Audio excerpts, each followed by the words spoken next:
Hello, everyone, and welcome to Data Analytics Chat. If you're a new listener here, we divulge into the latest trends and challenges in the ever-growing data analytics field. If you're a returning listener, welcome back. Today, we've got an interesting topic where we're discussing the move from a technical role into leadership. I think it's quite apparent that it's quite a difficult thing to do, a lot of different skills to learn, and I mean also just whether people want to do it as well. I guess it's a big challenge because you can sometimes get pushed into, if you're a top performer, you can easily, quite often they'll think you are good enough to get progressed ahead. So today I have got Frank Stadler on the podcast where we'll divulge into this. So welcome, Frank. Hi Ben, happy to be here, and thanks for having me. No problem. So I mean, normally I would introduce yourself, but that is going to sort of go evolve into my first question, which is: so, can you share your story of how you've progressed from a technical position into a leadership role? Sure, happy to do so. So I first started off my career when I studied computer sciences, and after that I got my first job as a programmer, a software engineer. And for the next several years, I spent working in different roles in different companies as a software engineer, trying to gain seniority. And at some point, I felt that my career basically stagnated. And then, when my company growth, or the growth of the company I was in, stagnated as well, I took the chance and was on the lookout for a new role, a new position. And I was lucky enough to get a leadership position as a team lead for software engineering, which was quite a exciting opportunity for me. And I was also lucky that the company actually entrusted me with the role, even though I had no experience before that, which is always something that's really difficult. Most companies only want leadership roles to be filled by people that already have leadership experience. So switching companies and switching into a leadership role was certainly an interesting ride. And that's where I got my first experience as a leader. And then I transitioned back into individual contributor role with my switch from software engineering to data science. That was about 5 years ago. And about 3 years ago, I changed companies again and regained my leadership position, this time in data science. And I haven't looked back since then. So I'm all set on continuing my journey as a leader. Okay, interesting. What was out of interest, what was the sort of, because I do see this quite often in the field, like what was your reason to step back into individual contributor role? For me, it was personal reasons. This was pre-COVID, and I did not want to commute into the office every day. So basically, I made a deal with the company that I would give up my leadership role in exchange for being able to work remotely. A couple of years later, this would certainly have happened differently with COVID and the remote work push we saw. But back in 2018, this was not really an option. So I gave up my leadership role to be able to work remotely. Okay, no, interesting. Yeah, and then you sort of touch base on my next question is you felt your role stagnated. I mean, was there anything else that like inspired you to transition from a technical role into a more leadership role? I mean, do you have any, I guess, mentors or anything, people you look up to, or was there anything in particular that give you that, I guess, that impetus to make that move? Yeah, so when I was first considering going into a leadership role, that was basically around 10 years ago. And for me and the companies I worked in, the only way forward after working as a individual contributor for quite some time was basically becoming team lead. So there was no technical track, there was no expert career choice. So I did not want to stay on that level for the rest of my career, and basically that meant I would have to go the leadership role. I did not see a different opportunity. These days, there are certain alternatives that people can take. Yeah, no, of course. Especially in the data world, it is evolving and getting a lot different. So, what obviously with that step up is obviously you come from somewhere with really good technical skills, going into the unknown with like leadership skills, like the soft skills that you need. It's completely different playing field. What were the specific challenges you faced during this transition? And I guess for the listeners, like how did you overcome them? Yeah, you already mentioned a big one. So the skill set required as a leader is vastly different than as a individual contributor, especially the interpersonal skills. So that was a steep learning curve.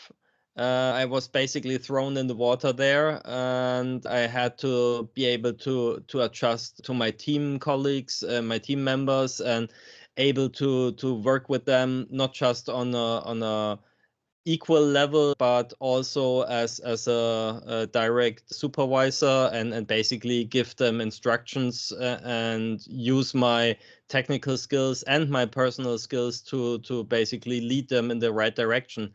And that was challenging in one-on-ones and also in group settings.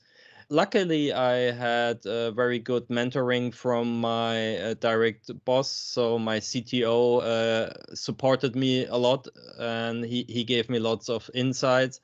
And I also had the support of my head of HR, who also gave me some mentoring sessions and basically taught me some theory and some basic principles that are very helpful. Okay, good.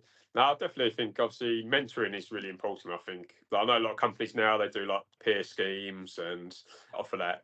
So was it a lot of it then? A lot of your learning curve was it more on the job sort of training you took? I would Or you say learned? I would say it was a mix. So a lot of it was certainly on the job, but there was certainly also a lot for me to basically spend time and effort outside of the job to get the theoretical knowledge and also to dive deeper into some topics that you just cannot cover on the job. Yeah, no, brilliant. Now it's also good. I mean, obviously, when the company that gave you the chance to move into leadership, I guess did they just? I mean, was it? Did they notice something about you, or was it more you pushing for it?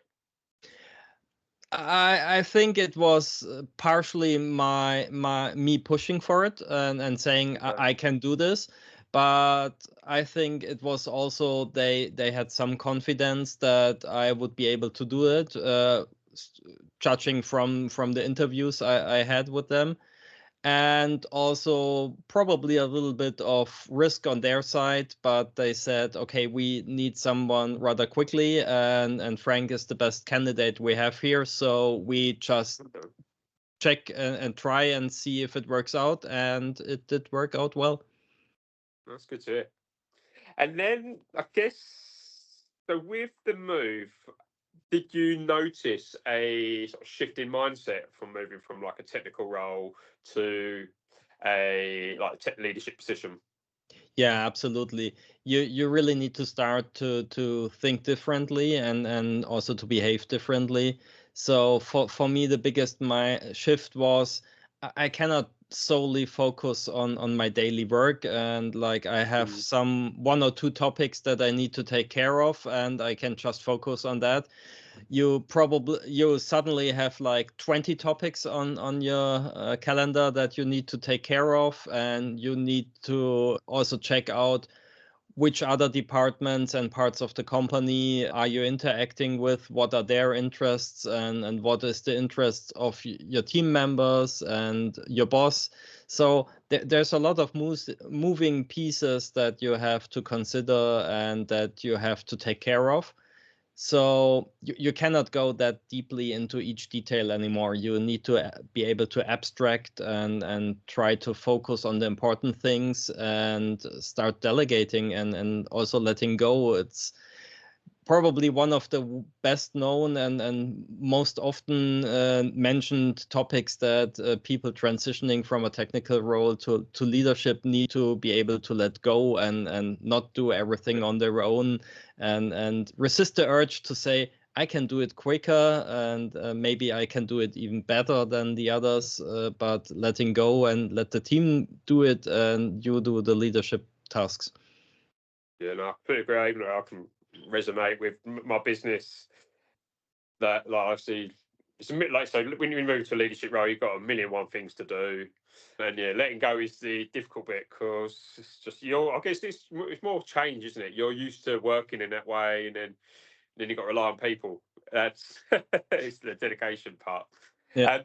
Okay. What do you think are the most important skills to be successful in a leadership role then? I think the interpersonal skills and the communication skills and social skills are probably the most valuable you can have in the leadership role. Of course, you still need some technical skills and formal skills as well, but the communication and how you act with others is probably the biggest single contributor to making you a successful leader. And the second most important thing I would say is quick thinking and decision making skills. So as a leader, you usually have to make a lot more decisions. You have to make them a lot quicker. You cannot take your time contemplating every decision for a week. And so being able to do a lot of decisions quickly is also something I think is very important as a leader. Yeah, cool. And then was there, obviously, I know communication skills is really important. Again, was that more on the job? You can do courses and you can do trainings online, like video courses or reading books, but Yeah, in the end, it all boils down to experience and having situations where communication helped you solve a problem or diffuse a situation. So in the end, it's all experience and yeah, routine. There's only so much you can learn in theory. You have to do it. yeah. And then do you think, obviously, you've got to be quite risky then? Because I notice a lot of people that fear of failure or fear of going into the unknown. Do you think that plays an important part? You've just got to just sort of go for it. Yeah, absolutely. I think it's very natural to be afraid. And Mm, I think especially when starting out in a leadership role, it's very important that you have a strong support network around you, that you have a direct report that is confident in you, and that you have peers that support you and that understand that you're new in the role and that you might make mistakes and nobody starts out perfect. So there's certainly a learning curve attached to that. And I think many also face, and I know I for sure did face some level of imposter syndrome, yeah. saying, what am I even doing here? Am I able to do this? Who gave me this job? Yeah. So that's certainly also part of it. But again, you can only power through and face it head on and gain the experience the hard way. I don't think there's a quick way to get through this. Yeah, imposter syndrome relates to when I did my marathons last year. It's halfway through, it's like, why the hell am I doing this? I'm not going to do it. But then, like I say, you just have to, I guess, push yourself through it, don't you? Like, Yeah. no, interesting. I So, think the marathon comparison is probably very good for leadership role as well. I mean, it's not a sprint, so transitioning into a leadership role certainly is a marathon as well, and it's not a quick win. It's not a 1 month project, but it's yeah, a lifelong decision, and you'll never stop learning and developing as a leader. yeah, very true. So, what strategies did you use to build and lead successful teams? Considering you come from like a technical background. So for me, I always strive to be very diverse in the team building and have diversity in all different aspects of the team. So for starting, have diverse backgrounds and personalities, maybe even nationalities, but also diverse experience levels. So always have a mix Yes. of experienced people and juniors, even part-time working students, and have different skills. So equal have some people that are experts in some areas, and also difference in work mentality. So you have the innovators, you have the workhorse, you basically have the specialists. So try to be as diverse as possible in your team setup, and then you will have resilient teams and successful teams. Yeah, no, definitely. I think it's getting that balancing act. That's, I guess, where challenges, Yeah. like, especially for hiring, obviously, with what I've got experience there, is crucial for businesses. Getting that balancing act is a big challenge. Yeah, and another part, of course, is enablement for the team and feedback and understanding that you need to support them and you need to develop them or help them in developing themselves. That's also a very crucial part. So getting the team together is only the start, and then you have to form the team and support it on their way to become the best team they can be. Yeah, no, definitely. So I guess, like, obviously, the data analytics field is like rapidly evolving. I even had a conversation today is that about a person who wanted to stay within the tech leadership type of work because they want to remain current in the current landscape. So for people that have moved into the leadership role, how do you adapt to the changes and keep aligned to the new technologies and methodologies that come in?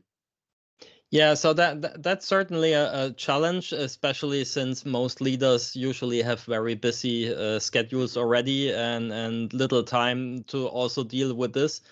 I always try to spend some time staying up to actual industry news. So like read LinkedIn, read blogs, read newsletters, and stay current on that at least.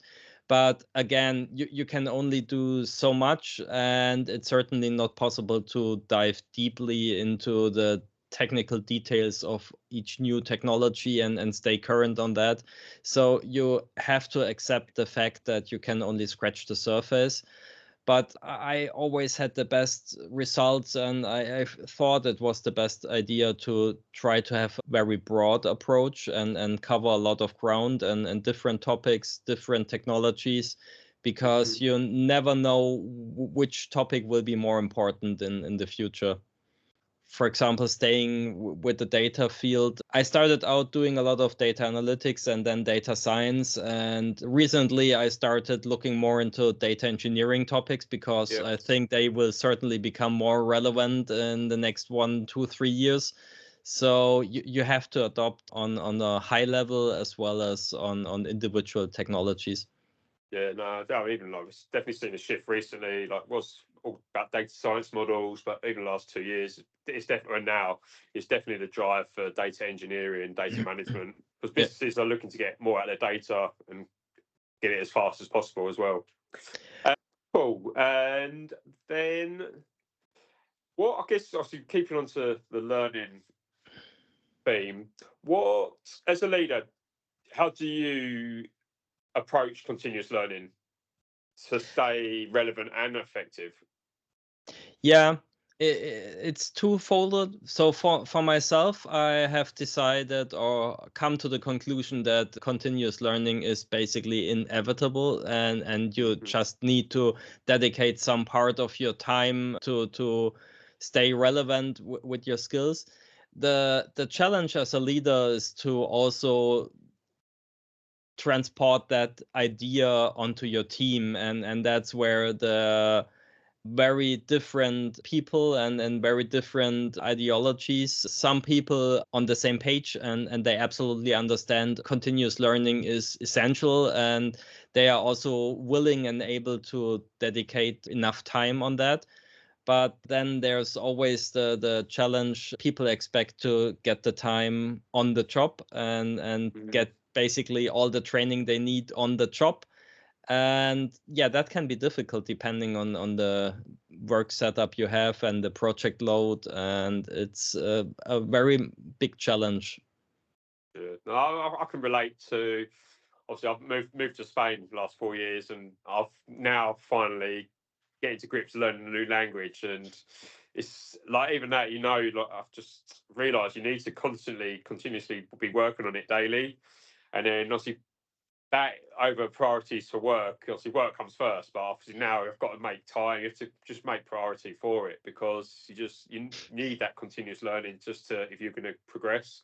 So I guess like similar to the tech scene because obviously you'll have key projects you need to deliver to, so that work will be important. But obviously there could be new technologies, new skills you need to learn that will be help you in 3-6 months or in the near future. Yeah, I always try to combine the work and the projects and the Yeah, training for the team. So it's not always possible, but if you have the chance to maybe for a project use a new technology and have one team member get some experience in the new technology, that way they will learn something new. And also you can test out to see if it might be a good idea to switch the core technology stack for the team and just adopt to new things. So it's not always possible, but if it is, it's certainly something I would recommend doing. yeah, no, nice insights. So finally, then, what advice would you have for listeners who might be contemplating moving in from a technical role into a leadership position? Yeah, I think it's very important to get clarity on what really do you want and what really makes you enjoy work. So like 10 years ago for me there was not only basically one career track, but these days there's at least two very common career tracks. One is going in the leadership management role and the other is the technical expert. I'm sure in the future there will be probably even more career tracks. So one should really think long and intense about what do you want to do. Do you want to work with people or do you want to work with technology?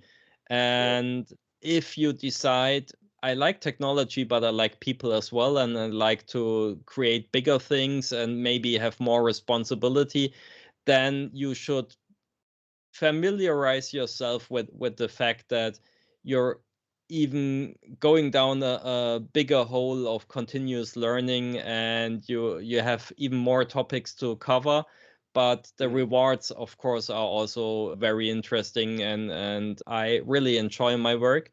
And I mean there's financial aspects of as well of course, but those should not be the relevant ones. I would never recommend anybody to go into leadership purely for financial reasons because you will yeah. not be happy, you will not be a good leader. So you should always have the motivation to work with people and not be a very strong technical individual contributor. In tech is like people here. There's two routes, isn't there? Tend to be like it's the leadership route or the design route, which is like you can progress to high level architecture, and then I guess there is the balancing in the middle bit before so the tech leadership type of work. And I guess if people are uncertain where their skills lie, I mean, there's lots of things you can do now, like personality tests and things like that, to see whether you've got the potential to make the step up. And also, I guess you can just give it a try, see whether it's something you like. I would say most companies and most departments have the chance to give some senior people the basically the possibility to test this out. For example, if you have project teams, then you can assign project lead to one of your senior team members and basically let them try out leading the more junior people and see how that works under your guidance or mentoring, of course. And also, I have seen plenty of companies that are open to just letting people try and see if whether they like it. And if they see it's not the right job for me, then they switch tracks or roles maybe half a year later. So I think companies also need to support this and give people a chance to test out the role and see whether it resonates with them. What certainly they should not be doing is just saying, okay, you're the most experienced individual contributor, you will be the team lead now. Yeah, I know. You see, you hear them stories all the time. I mean, even in sales, in my role, like you could be like a top biller or top salesman, and then they just expect you to progress into a leadership role when your skills or even your needs or your wants just don't align. But people just take the opportunity. Yeah. But brilliant. No, really interesting topic, and yeah, great insights from you. So I really appreciate you being on the podcast. Thank you. Thanks. Had a great time. It was very interesting. Brilliant. All right. Thank you, Frank. Bye.